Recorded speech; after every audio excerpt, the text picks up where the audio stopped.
Сәлем достар, менің каналыма қош келдіңіздер. Бүгін мен сіздерге кешкі асқа Ескандар тағамын жасап көрсететін боламын. Турецкий тағамы Ескандар кебаб деп айтса да болады. Осылайша етіп жасасаңыздар өте керемет дәмді шығады.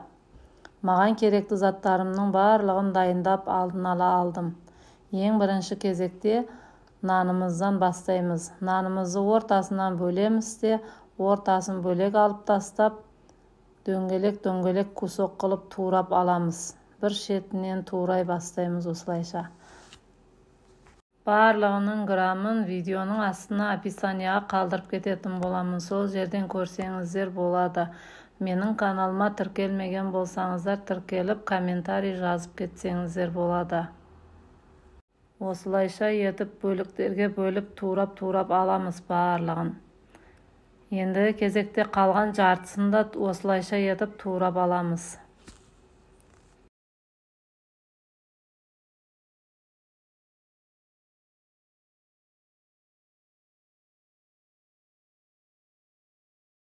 Оттың үстіне тапамызды қоямыз да жақсылап қыздырып алғаннан соң 2 ас қасық топлонный майын саламыз. Осыны жақсылап ертіп алғаннан соң дәмдеуіштерді саламыз. Паприка, қызыл бұрыш және де жалбыздың ұнтағы, кинзаның ұнтағын жақсылап араластырып аламыз да жаңағы турап алған нанымызды осының үстіне салып жақсылап араластырып аламыз. Майын тартқанша қызартып, осылайша етіп айналдырып қуырып аламыз отқа. 10-15 минут осылайша етіп қуырып алғаннан соң осындай болып шығады. Енді осыны бір бөлек ыдысымызға салып қоямыз да бір шетке қойып қоямыз. Міндетті түрде жасап көріңіздер. Мінекей, менде сиырдың қара кесек етін аламыз да осыны жіңішке етіп тураймыз барлығын. Жіңішкелеп турап аламыз. Осылайша етіп жұқалап турасақ тез піседі, әрі дәмді болып шығады. Барлығын осылайша етіп турап аламыз, жұқа етіп.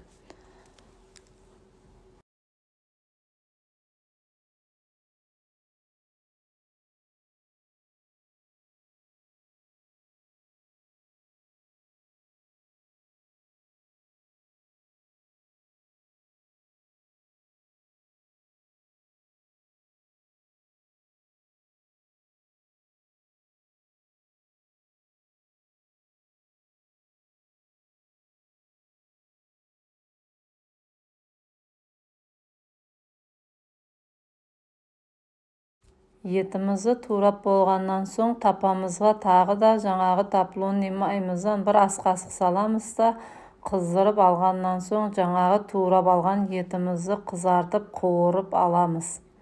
Жақсылап араластырып қоямыз да бетін жауып қоямыз. Енді кезекте менде болгар бұрышы, тәтті болгар бұрышын мұздатқышқа қатырып алған едім, сол жерден алып енді саламыз. Егерде сізде свежий болса салсаңыз да болады. Осылайша ұзыншақ етіп турап аламыз. Енді кезекте көк болгар бұрышын да турап аламыз. Тура осы қызыл болгар бұрышы сияқты етіп турап аламыз бұны да. Турап алған болгар бұрышын да ыдысымызға салып бір шетке қойып қоямыз. Етімізді жақсылап бір араластырып суын тартқанша қуырып аламыз. Әлі менде өзінің суын тартқан жоқ, бетіне дәмдеуіштерді салдым. Тұз, зыра және де кинзаның ұнтағы, жалбыздың ұнтағын салып, жақсылап араластырып қоямыз суын тартқанынша. Енді кезекте менде жарты кесе томатный паста, осының үстіне бір стакан суды құйып, жақсылап араластырып, түйірін жазып, жаңағы етіміздің үстіне құямыз. Мінекей, етіміздің үстіне құйып, жақсылап араластырып қоямыз. Бетіне тағы да су құйып, ет батқанша суын құйып қоямыз да бетін жауып қайнатып қоямыз баяу отқа. Кішкене ғана қазаншаға майды құямыз да болгар бұрышын да осылайша етіп жақсылап бір қызартып қуырып аламыз. Ендігі кезекте ақ күрішімізді жасаймыз. Сары майды салып, жақсылап ерітіп, жібітіп, жуып алған күрішімізді саламыз. Салып алғаннан соң жақсылап бір қызартып қуырып аламыз. Үстіне дәміне қарай тұз саламыз. Одан кейін үстіне су құйып, бұқтырып қоямыз. Міндетті түрде жасап көріңіздер, өте керемет болып шығады. Осылайша етіп суын батар-батпас құямыз да, бетін жауып жақсылап қайнатып қоямыз.